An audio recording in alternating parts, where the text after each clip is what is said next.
Hey guys, welcome back. Welcome back. Thank you very much for liking, sharing, subscribing, and commenting. I really appreciate you guys supporting me. For this video, I'm going to continue the series where I review a few questions that were problematic to some students. And yeah, I know that most persons they don't like worded questions. So when they see a question like, for example, this one, even though you got the one about parking and the number of hours and all of that, as I told you guys, you don't have to know how to work every question. Once you have the main concept behind these questions, you can manipulate any given question. All right. So this one I have for you is that given that a regular pizza costs $7 plus 50 cents per topping, a function that represents the cost per pizza with topping is. So basically, guys, you know that the basic price for a pizza is $7. All right.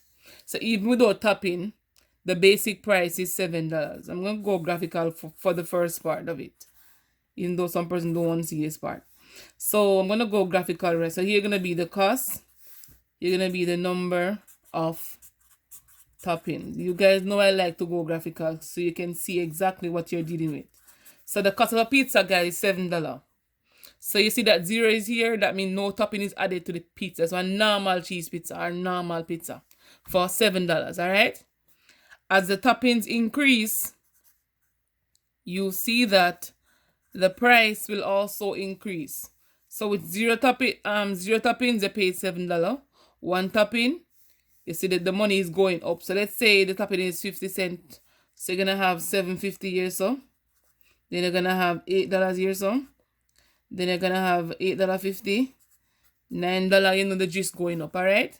So if here is the base price for the pizza, guys, as the topping increase, you see that as the topping increase, you see that the money is also increasing, right? Hope you can see that's whatever is going on right here. And so right here, guys, you basically form a straight line graph right here. And you know the function is y equal mx plus c, mx plus b, hx plus k, however you want to call it. All right, guys. So here basically giving us a linear function. Okay, and we know m is the gradient and c is the y-intercept. And so right here, since the base price for your pizza is the $7, we know that c is equal to 7. All right. So if we want to know what the value for m is, we need to know how much is the cost per one topping. And basically right here, one topping costs 50 cents. All right, guys. And so y equal mx plus c. So y is equal to whatever the pizza costs. It says per topping.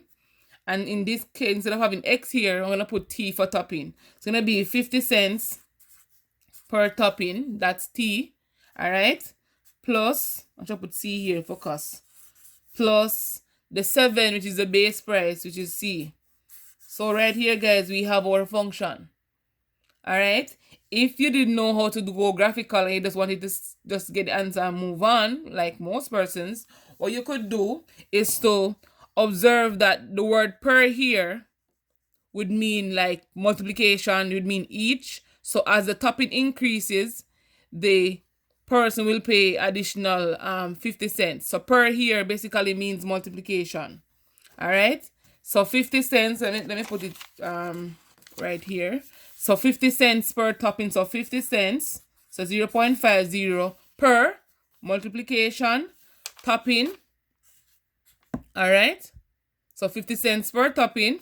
And they say that the cost, a regular pizza costs $7. So the 7 here would be the base price, just like having the c in your function or the y-intercept. So cost is equal to, so cost of the pizza is affected by the number of topping the person add to the pizza. All right. So 0.50 times t plus 7 would be the function that you're looking for, so 0.5 t plus 7, and that's at b.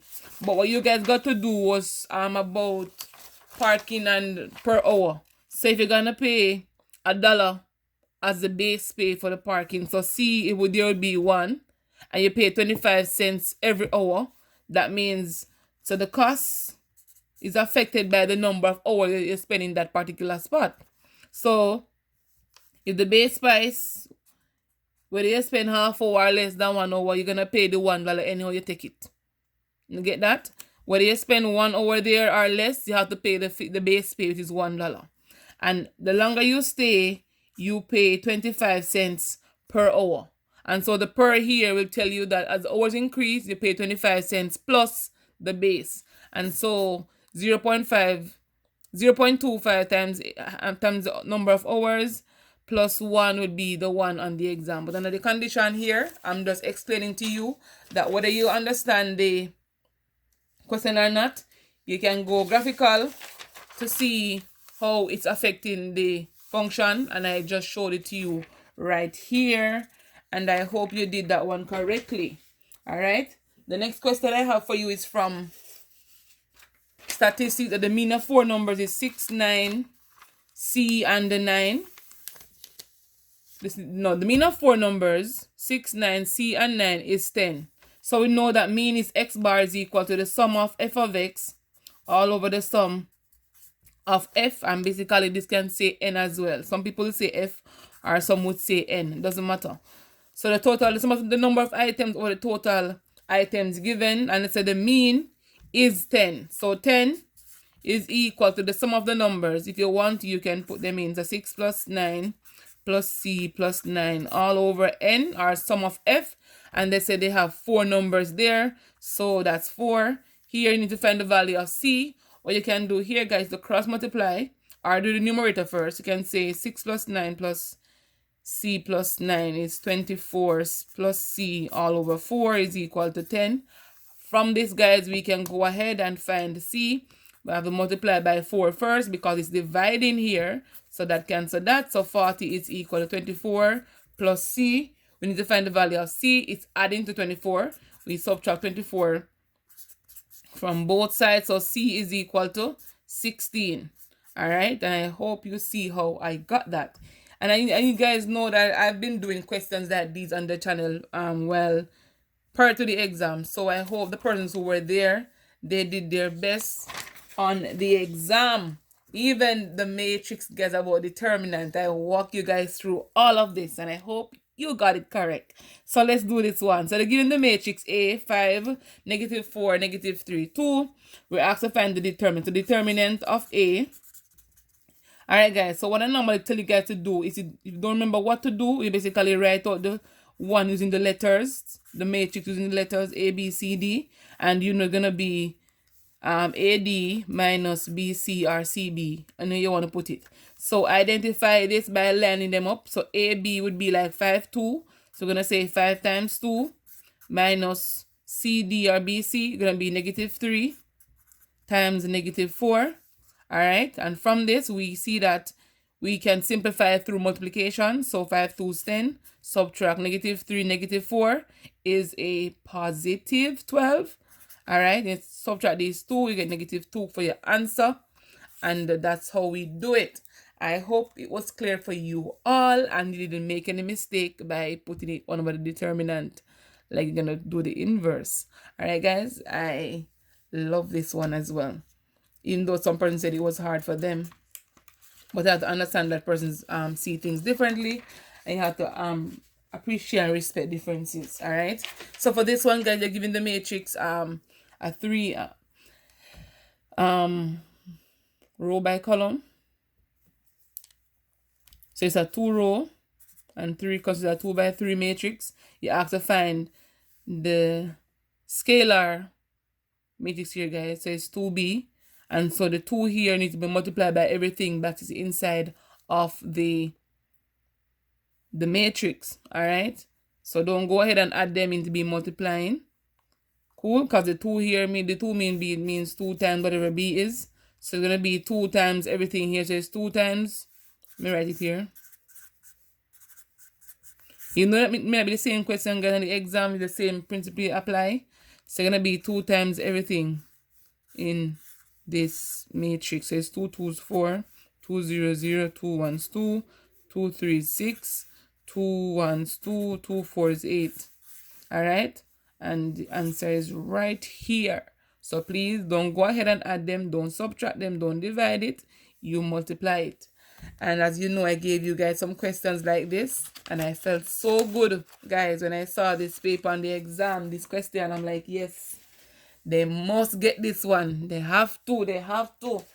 And even if they didn't get it, that's understandable as well, because you know, you're not gonna remember everything, to be honest. But what you can do is just do it and just sort yourself out. So for this one, guys, mapping. And we have the range, and we have the domain. So domain are X values, range are Y values. So we check to see if it is increasing or decreasing by a specific number. So we go ahead and we check it. So 5 to 8 is adding 3. It keeps adding 3 going down, guys. All right. So we see that it's going to be 3 plus or minus something times X. So what we know, guys, is that Y is the is the dependent. So whatever X is, Y depends on that. So we see that it's adding 3 along the way. All right. So on the exam condition, if you didn't know what to do, what you could do is to use these functions given and put in the values of X and to see if you get the corresponding Y value. All right. So since as exam passed and gone, I don't know what you did, I'm going to show you a simple way of doing this. So after you find whatever it is increasing by, you can go ahead and use the X values that you're given to see if when you add or subtract it to the common difference, if you're basically getting back the Y value. So X here is 2. If I should put 2 right here, I see that I'm getting 5. All right. You see that, guys? And if I should do this to all of these numbers, I should get back whatever is under the Y value here. Let's try another one. So Y is equal to 5 plus 3. All right. So right here, I am getting 8. So Y is equal to 8. When X is equal to 5, Y is equal to 8. And I see I'm getting it here. But it's best to try 3 numbers, guys, so you know that you're on the right track. Because sometimes it works for 2 and not for all of them. So when X is equal to 8, Y is equal to 11. And that's what we want, guys. And so instead of having the numbers here, I could use a letter to represent this. I'm going to use letter X. So Y is equal to X plus 3. We know that in front of every letter, there's a number. So some people say Y is equal to 1X plus 3. And it basically means the same thing. All right. So that's very simple, guys. I hope you all got that one as well. As you know, I did some questions like these. And guys, I don't know if you can feel the joy. I hear the joy in my voice. But I'm so happy that I did the live stream with you guys. And you were able to understand the concept behind these questions. So guys, thank you very much for watching. Remember to like, share, comment, subscribe. Tell a friend about me, whether grade 7, grade 8, grade 9, grade 10, 11, 12, 13, even in college. I can do those things as well. So, and even the primary school kids as well, send them on, let them request videos, and I'm here to assist them as best as I can. And I'll see you on my next video. Remember, guys, to watch those ads